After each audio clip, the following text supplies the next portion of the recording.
Kita butuh dua hal teman-teman, strategi dan juga eksekusi. Banyak para founder produk digital itu mereka bingung gimana cara membuat sebuah strategi, membuat sebuah goals hingga eksekusinya. Di video kali ini aku bakal sharing ke kalian gimana ya cara aku itu membuat sebuah goals lewat metode OKR, Objective Key Result, dimana nantinya itu bisa sangat ngebantu aku ya dalam men-tracking dan juga memapping progres penjualan dari bisnis produk digital aku. Silahkan kalian contek dan terapkan di bisnis produk digital kalian. Aku terbiasa ya untuk pakai metodologi OKR, ya Objective Key Result. Nah, OKR ini digunakan untuk menyelaraskan ya fokus, ya prioritas dan juga hasil dalam periode tertentu. Ya biasanya itu dia per kuartal teman-teman. Ya dari Q1, Q2, Q3 hingga Q4. Ya jadi kalau aku coba sederhanakan ya teman-teman, ya istilah objektif itu adalah kita itu mau kemana? Sedangkan key result, nah itu bagaimana kita tahu kalau kita itu sudah sampai. Sedangkan inisiatif ya atau inisiatif itu merupakan apa yang kita lakukan untuk sampai ke sana. Nah, jadi spesifiknya aku bakal mencontohkan ya gimana sebenarnya penerapan dari si OKR ini. Tapi kita harus bahas dulu gimana fundamentalnya. Nah, jadi objektif itu kan dia merupakan tujuan besar yang ingin dicapai. Contohnya apa? Contohnya, ya kita ingin meningkatkan ya sales produk digital kita secara konsisten. Mungkin di kuartal 2 atau di kuartal 3. Key result-nya apa? Ya, key result ini merupakan ukuran keberhasilan. Nah, jadi, key result itu merupakan hasil yang harus dicapai untuk membuktikan bahwa si objektifnya itu sudah berhasil. Nah, gimana contohnya? Contoh, kan tadi kita punya objektif nih, meningkatkan sales produk digital secara konsisten. Key result-nya apa? Ya, dia biasanya tuh ada QR1, QR2, sampai QR3 ya. Tergantung lah gimana nanti kalian tuh mau ngebuat OKR-nya kalian. Contoh, untuk kita bisa meningkatkan sales, ya kita harus punya beberapa QR. Ya, satu, ya meningkatkan transaksi dari 100 ke 250 transaksi per bulan. Yang kedua, apa QR2-nya? Nah, kita harus meningkatkan revenue dari 15 juta per bulan ke 40 juta per bulan.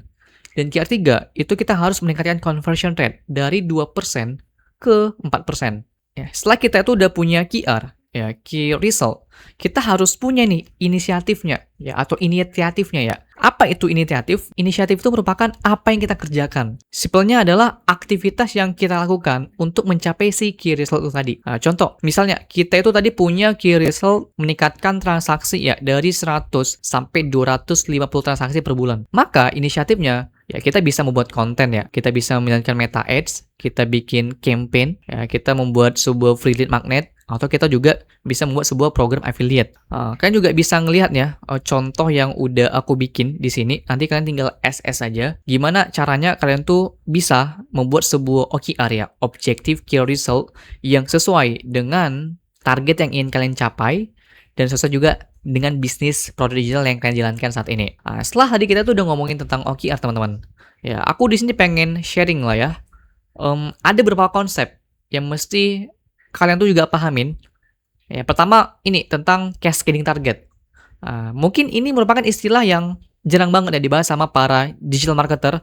Ya, tapi menurut aku ini penting banget buat kalian paham juga. Ya, agar secara knowledge kalian tuh juga makin jago. Dan kita bakal coba bedah ini apa sebenarnya ya cascading target itu teman-teman. Jadi, ya simpelnya adalah cascading target itu merupakan penurunan target secara berjenjang. Atau kita biasa tuh kalau ngomongnya itu merupakan proses memecah ya, menurunkan target strategis utama dari tingkatan yang paling atas ke tingkatan paling bawah. Tujuannya apa? Tujuannya adalah untuk alignment ya, untuk penyelarasan ya, sehingga setiap tugas dan pencapaian harian individu, semisal kalian tuh punya tim, itu berkontribusi langsung ya terhadap objektif ataupun goals bisnis kita saat ini. Contoh mungkin kan kalian tuh udah punya tim nih, bisnis kalian tuh udah gede. Ya, kalian tuh ya udah bikin platform yang gede lah seperti itu. Nah, jadi target marketing tuh harus diturunkan teman-teman secara hierarkis agar setiap anggota tim kalian itu memahami kontribusi langsungnya itu seperti apa. Di sini teman-teman ada 4 tingkatan target yang mesti kalian tahu. Pertama adalah North Star ya, North Star Goal. Fokusnya apa? Fokusnya adalah ini merupakan target financial utama tahunan kalian gitu. Nah, contohnya ini ya mencapai total sales revenue hingga 1 miliar dalam 12 bulan. Setelah kita sudah punya North Star Goal, ya kita tuh harus punya OKR-nya. Ya, kalau tadi si North Star ini kan dia tahunan, sedangkan kita harus ngebagi lagi nih, kita pecah lagi nih per kuartal, per 3 bulan. Ya makanya kita ada pakai ya strategi OKR. Fokusnya apa? Dia itu fokus ke tujuan kuantitatif tim. Nah, per kuartal. Nah, contohnya, oke, kita di kuartal 1 fokusnya apa nih? Oke, kita fokusnya adalah untuk membangun database. Ya, 5.000 database, leads berkualitas, seperti itu. Nah, sedangkan di level 3-nya adalah channel, ya, KPI, seperti itu. KPI ini bisa per bulan. Ya, apa sih fokus utamanya? Ya, fokus utamanya itu bisa metrics per channel, ya, pemasaran yang kita punya, seperti itu. Contohnya, ya, KPI kita adalah ketika kita menjalankan campaign Meta Ads, CPL, ya, cost per lead-nya itu harus maksimal, ya, itu harus under 5.000 per cost per lead. Contoh kita ada bikin video TikTok nih, ya angka views-nya itu harus berapa? Pokoknya harus di atas 500.000 views per bulan. Itu contoh-contoh spesifiknya, misalnya kita tuh pakai KPI. Sedangkan ada namanya itu tactical delivery. Tactical ini dia tipikalnya biasanya mingguan, teman-teman. Makanya kalau kita kerja itu biasanya itu ada weekly meeting, itu bakal nanti dibahas tuh gimana progres kita dalam 1 minggu ke belakang. Apa fokus utamanya?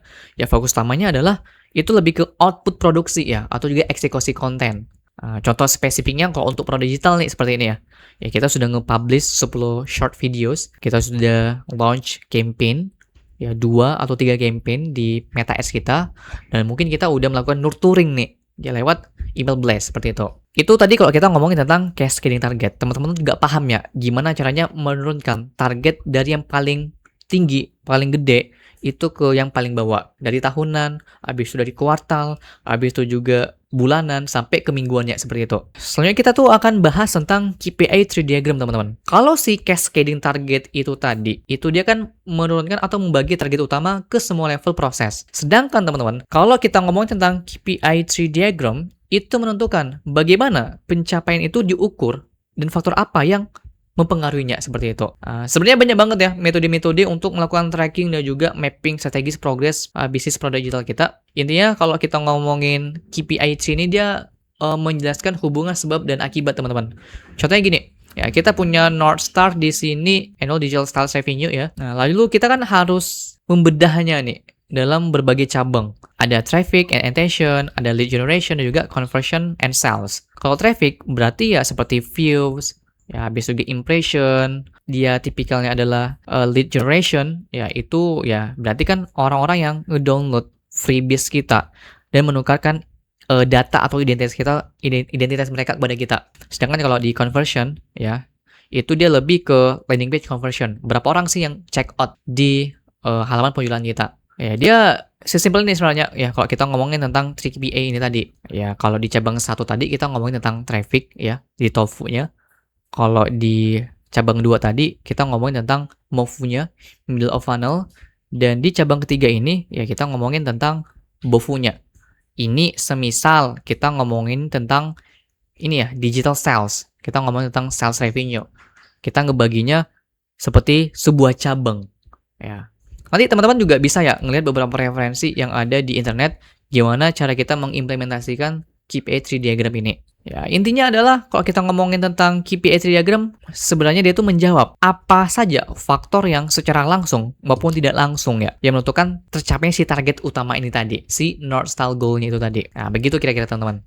Kemudian, ya sebenarnya kalian tuh harus punya juga nih emergency action plan. Ya, ketika emang performa KPI kalian tuh di bawah target. Aku tuh biasa bikin juga nih teman-teman seperti ini. Kalian bisa lihat contohnya di sini yang udah aku buat dengan berbagai studi case-nya. Ya, contohnya nih, ya kita punya masalah CAC terlalu tinggi, ya cost per acquisition itu terlalu tinggi. Ya, apa sih dampaknya? Ya, dampaknya itu bakal ngebakar margin karena ya kita mahal banget CAC-nya seperti itu. Apa akar penyebab utamanya? Oh, bisa aja nih, ternyata CPL iklan paid traffic itu membengkak. Habis itu juga conversion rate sales-nya itu masih sangat-sangat rendah. Habis itu mungkin kita tuh terlalu bergantung pada ads. Kemudian gimana sih sebenarnya kita bisa nyari akar penyebab utama atau kalau kita tuh nyebutnya root cause ya. Kalian tuh kalau tahu RCA ya, root cause analysis, kita tuh bisa pakai fishbone diagram atau juga 5 whys, dan ini biasa aku pakai nih.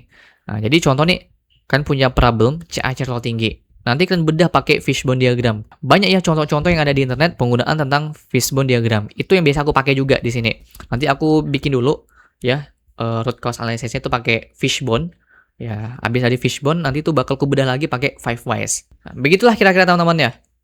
Aku percaya banget kalau kalian tuh terbiasa ya dengan menggunakan sistem juga framework yang rapi seperti ini, kerjaan kalian tuh pasti bakal jadi lebih rapi dan juga bakal lebih satset. Nah, di sini ya aku juga mempermudah pekerjaan itu pakai Gemini Custom. Karena aku tahu banget ya, kalau kita mikir ini secara sendiri kadang ya itu terlalu lama. Aku tuh ngebuat sebuah custom Gemini khusus digital marketing. Nah, aku bakal coba tunjukkan ke kalian gimana custom si Gemini ini bakal mempermudah kerjaan kita. Contoh kita pengen ngebuat sebuah OKR untuk produk digital kita. Coba saja ya prompt yang udah aku pakai di sini. Ya, kita bakal coba mendemonstrasikan gimana custom Gemini ini bakal ngebantu kalian.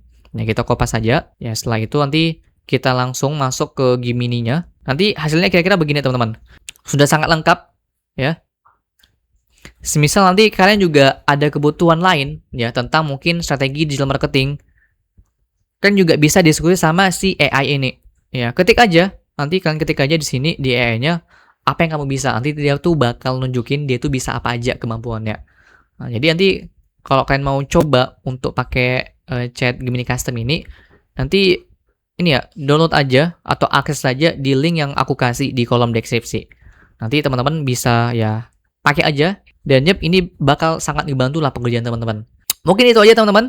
Ya, di video kali ini aku pengen yang edukasi ke kalian gimana caranya tuh kita tuh bisa ngebuat sebuah goals dan kita bisa nge-tracking gimana sih progres kita selama ini. Dan kalau ada pertanyaan silakan ya komen aja di kolom komentar YouTube ini dan aku bakal balas satu persatu. Semisal ada pertanyaan dan ada request konten lain seputar digital marketing, produk digital dan juga brandingnya, ketik aja di kolom komentar dan aku bakal buat video khusus untuk kalian.